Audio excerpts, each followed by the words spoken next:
और ब्रेक के बाद आप सभी दर्शकों का अन्नदाता में एक बार। ज्यादातर पशुपालक जानकारी के अभाव में पशुओं में होने वाले दांत, खुजली और जू होने पर ध्यान नहीं देते हैं, जिससे कई बार इनकी वजह से पशु तनाव में चला जाता है, जिसका सीधा असर उसके दूध उत्पादन पर पड़ता है। उसी प्रकार भीतरी परजीवियों के प्रकोप से पशुओं में कई घातक बीमारियां पनपने लगती हैं। अगर पशुपालक इनके रखरखाव पर थोड़ा ध्यान दें तो इन परजीवियों से पशुओं को बचा सकते हैं।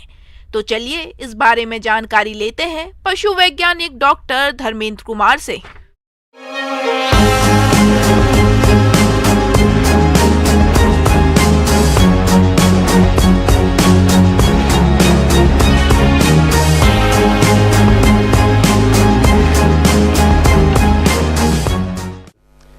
कृमिनाशक दवा का उपयोग, जिसको डिवॉर्मिंग बोला जाता है, पशुपालन में एक महत्वपूर्ण योगदान रखती है।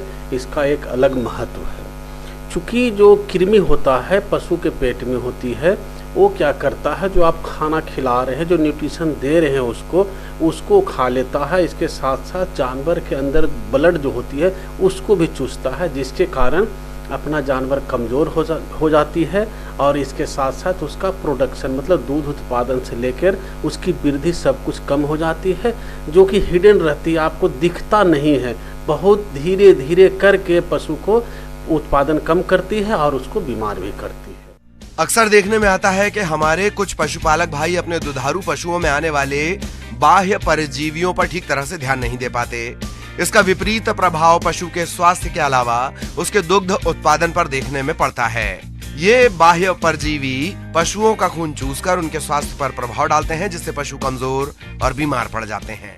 तो पशुपालक को एक सलाह दी जाती है कि समय पर पशुओं को कृमिनाशक दवा देते रहें। छोटे पशु से लेकर गाभिन पशु सभी को दी जाती है। जनरल कंसेप्शन जो पशुपालक में है कि गाभिन पशु को नहीं देना है, बच्चों को नहीं देना है, ऐसी बात नहीं है। पशुओं को सभी स्टेज में कृमिनाशक दवा का उपयोग किया जाता है। जैसे जो बाछा या बाछी जो नया जन्म लिया है, 15 दिन के बाद उसको कृमिनाशक दवा का उपयोग करें और 2-2 महीना के अंतर पर 9 से 10 महीने तक करें। उसके बाद फिर जैसा समस्या आती है उसके अनुसार 6 महीने पर दवा रिपीट करें, या बहुत ज़्यादा आपके क्षेत्र में प्रकोप है तो 3 से 4 महीने पर भी रिपीट कर सकते हैं। मतलब 4-4 महीने पर साल भर में 3 बार भी दवा दी जा सकती है, गाय भैंस जितने हैं सभी में। परजीवी से बचाव के लिए पशुशाला की नियमित साफ सफाई करें। हो सके तो सप्ताह में 1 बार पशुशाला को लाल दवा या फिनाइल से धोएं। पशुओं को चारा देने से पहले अच्छी तरह से साफ कर लें। परजीवी से बचाव के लिए पशु के शरीर पर अच्छी तरह से लगाएं, लेकिन इनका प्रयोग करते समय कुछ सावधानी रखें। जैसे दवाई लगाने के समय बड़े पशु या बछड़े बछड़ियों के मुंह में मुसीका लगा देना चाहिए, जिससे वो अपने शरीर को चाट ना सकें, जिससे पशु को किसी भी तरह का नुकसान ना हो। उसके बाद जब गाभिन पशु की बात आती है तो बेहिचक आप कृमिनाशक दवा का उपयोग करें। इसके लिए अलग दवा होती है, मतलब फेनबेंडाजोल कंपोजिशन की होती है। इसके साथ जो भी सेफ ड्रग हो, प्रेगनेंसी सेफ हो, वो कृमिनाशक दवा का उपयोग करें और ज़रूर उपयोग करें जब उसका समय हो जाए। तो मार्केट में बहुत सारी दवा उपलब्ध हैं।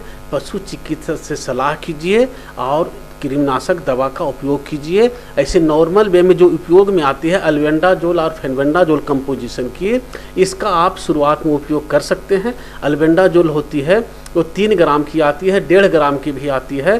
तो लगभग जो 300 किलो वजन की गाय है, 300 से 400 किलो वजन की, उसमें 3 ग्राम के अल्बेंडाजोल से भी काम चल जाती है। मतलब इसका जो डोज होता है 10 मिलीग्राम प्रति किलो वजन के हिसाब से दी जाती है। यदि आपका पशु छोटा है, 200 केजी का है, तो उसके अनुसार आपको डोज कम कर देना है और इसको सुबह खाली पेट में खिलानी है। सुबह खाली पेट में 1 डोज खिला देनी है और इसके साथ साथ फिर 3 दिन तक कम से कम कोई भी लीवर टॉनिक या कोई भी डाइजी बूस्ट जैसे सिरप है, इसको आप दे सकते हैं पशु को, ताकि जो कृमिनाशक का काम किया इसके साथ साथ उसका पाचन से लेकर लीवर भी साथ साथ मजबूत हो जाए, तो आपका पशु ज़्यादा स्वस्थ रहेगा। इसके बाद सबसे महत्वपूर्ण बात जो आती है, अल्बेंडाजोल, फेनबेंडाजोल चाहे ऑक्सीक्लोजानाइड ये उपयोग कर रहे हैं। इसके साथ साथ साल भर में यदि 3 बार आप कृमिनाशक दवा का उपयोग कर रहे हैं, 1 बार आइवरमेक्टिन मिला हुआ या आइवरमेक्टिन से भी कृमिनाशक का उपयोग करना चाहिए तो साल में एक बार जरूर आइवरमेक्टिन मिला हुआ दवा उपयोग करें, जो फेनबेंडाजोल के साथ ही मिला हुआ रहेगा। जैसे ये दवा है जो ऑक्सीक्लोजानाइड के साथ, ऑक्सपेंडाजोल के साथ मिला हुआ है आइवरमेक्टिन, इस तरह का कृमिनाशक एक बार उपयोग करेंगे तो पशुओं में चमक भी आ जाएगी, दूध उत्पादन भी बढ़ेगी और पशु ज़्यादा स्वस्थ रहेगा। आगे और भी है खेती बाड़ी से जुड़ी बहुत सी रोचक जानकारियां, कहीं नहीं जाइएगा, रुकेंगे एक छोटे से ब्रेक के लिए।